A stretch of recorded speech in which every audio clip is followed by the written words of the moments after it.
เออสังคมมันสิสงบสุขได้นี่ต้องเริ่มจากเจ้าของเด้อเศร้าเสือกเรื่องของชาวบ้านแล้วก็ตั้งหน้าตั้งตาเฮ็ดเวียกเฮ็ดงานของเจ้าของในสิ่งที่เจ้าของควรเฮ็ด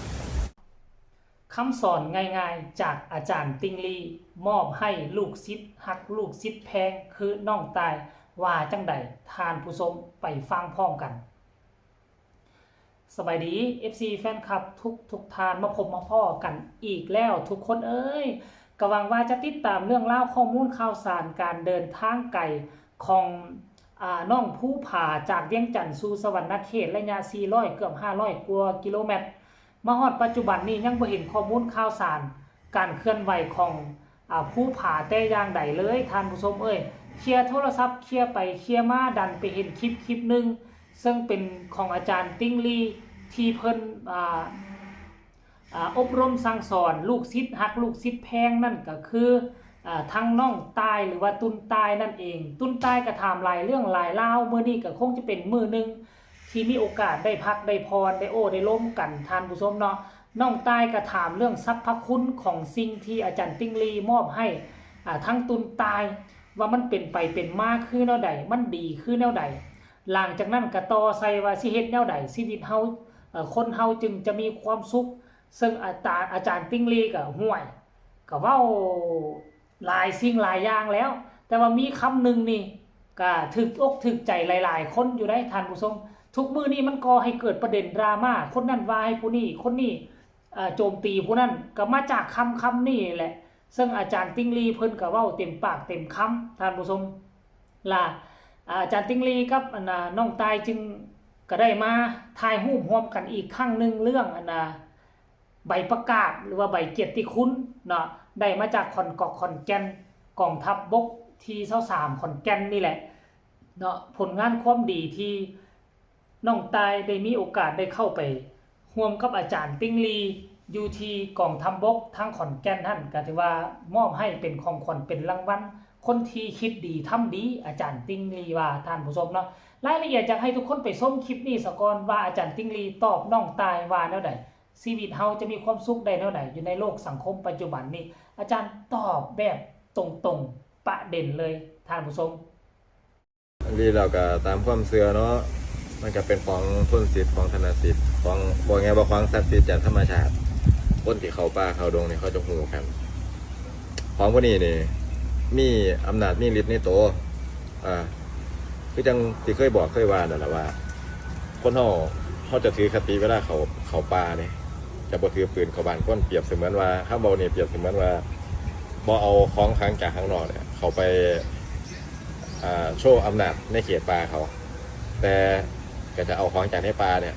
ใส่วิธีการผสานให้มันเป็นหนึ่งเดียวผสานพลังงานเป็นหนึ่งเดียวตามความเสื่อเพราะแก้วมณีเนี่ยมีอนุภาพของการป้องกันพูดผีปีศาจป้องกันเหตุอาเพศเหตุภัยอย่างต่างๆแนวบดีที่มาคิดหลายเมื่อพบเขาแล้วนะใจมันก็ซุ่มก็เย็นวิธีการเบิ่งแย่งดูแลรักษาเนี่ยก็คือให้ถือน้ำฝนแน่ให้ถือแสงแดดแน่ให้ถือน้ำหมอกแน่ให้ถือน้ำจากสายท่านแน่แซ่เป็นการเพิ่มพลังงานแบบยมซุ่มเย็นเท่าที่เฮ็ดได้ให้ชีวิตมีความสงบสุขกันคือแบบเห็นเขาประเด็นเป็นเรื่องดราม่าอยู่ ต้องทำความเข้าใจว่าความเย็นของใจเนี่ยมันต้องเริ่มจากเจ้าของนะมันต้องเริ่มจากตัวเฮาคนเฮาซุมื้อเนี่ยมันบ่เย็นย้อนหยังมันด่ามาย้อนหยังมันด่ากันย้อนหยังเพราะว่าคนเฮาเนี่ยต่างเขาเจ้าของเป็นที่ตั้งที่เบิ่งเข้าใจไปเข้าใจดังนั้นความสงบสุขความสุขเนี่ยที่มันจะเกิดสันติภาพสันติสุขได้เนี่ยมันต้องเริ่มจากใจเจ้าของอย่าไปปรารถนาจากผู้อื่นถ้าเฮาคนผู้หนึ่งใน100เริ่มเย็นคนผู้อื่นก็ค่อยๆเย็นตาม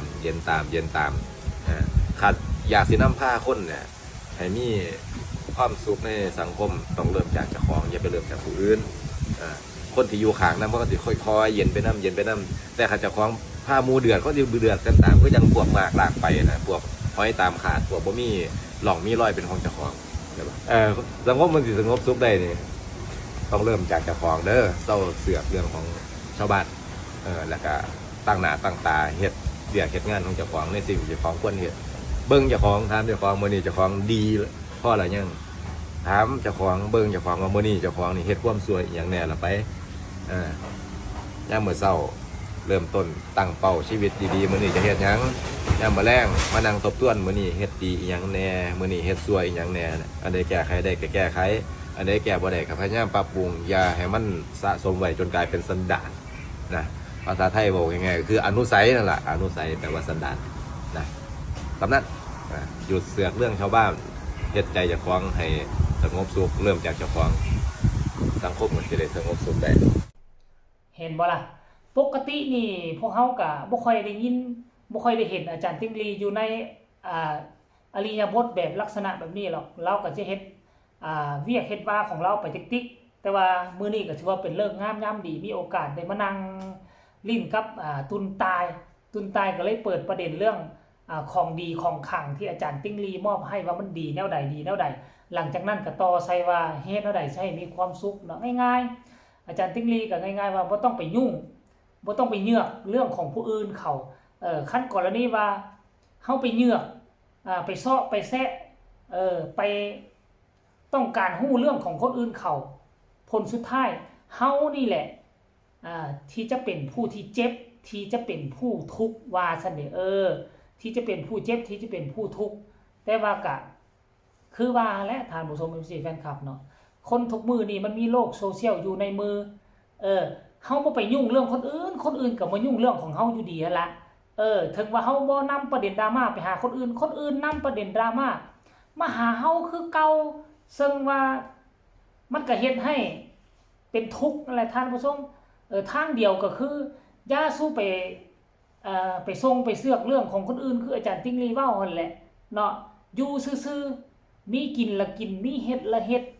สร้างแต่ความดีเอาไว้ปรัชญาชีวิตอาจารย์ติ๊งลีถ่ายทอดให้กับลูกศิษย์ฮักลูกศิษย์แพงบ่คิดบ่ฝันว่าจะถ่ายทอดออกมาในรูปแบบนี้หลายคนฟังแล้วก็หัวผลสุดท้ายตุนตายแห่งลงท้ายบ่คักตัวโอ้ยจนได้ลบออกผลแล้วคำนั้นน่ะท่านผู้ชมเอาสรุปรวมแล้วผู้ใดคิดว่าสิ่งที่อาจารย์ติ๊งลีเว้าพอมีประโยชน์พอได้ความรู้พอเอามาปรับเปลี่ยนนำใช้ในชีวิตก็สามารถกดไลค์กดแชร์แล้วก็จื้อเอาไว้จดจำเอาไว้ว่าควรจะเฮ็ดแนวใดชีวิตของพวกเฮาคันคนอื่นมีข้อคิดที่แตกต่างจากนี้ก็สามารถตำหนิติเตือนสามารถคอมเมนต์มาแลกเปลี่ยนบทเรียนนำกันได้ทางใต้คอมเมนต์ท่านผู้ชม FC แฟนคลับสำหรับคลิปนี้ก็ฝากเอาไว้ซ้ำนี้ก็แล้วกันเด้อทุกคนฝากกดไลค์ฝากกดแชร์ฝากกดติดตามเนาะที่ผ่านมาก็ยังขอบอกขอบใจพี่น้องชาวลาวชาวไทยเนาะที่เข้ามาสอดส่องที่เข้ามาเบิ่งมากดไลค์กดแชร์บางคนมาเบิ่งโฆษณาให้จนเพลินบ่กดข้ามก็ขอย่อมือขอบอกขอบใจคันบ่มีทุกคนบ่มาเบิ่งบ่มากดไลค์กดแชร์นี่ค่อยก็บ่มีเงินที่จะเอาไปซื้อบัตรเติมเน็ตให้พวกเจ้ามันต้องได้เติมเน็ตเดือนนึงก็หลาย 10,000 เติมเน็ตแล้วจึงมีกำลังจิตกำลังใจเห็นยอดวิวขึ้นเฮาก็มีกำลังแฮงที่จะเฮ็ดคลิปต่อไปคันช่วงได้เห็นยอดวิวซาดโอ้ยพออยากทุบโทรศัพท์ทิ่มพุ่นแหละก็ขอบใจทุกคนก็แล้วกันเด้อสำหรับคลิปนี้ลาทานผู้ชมไปก่อนสบายดี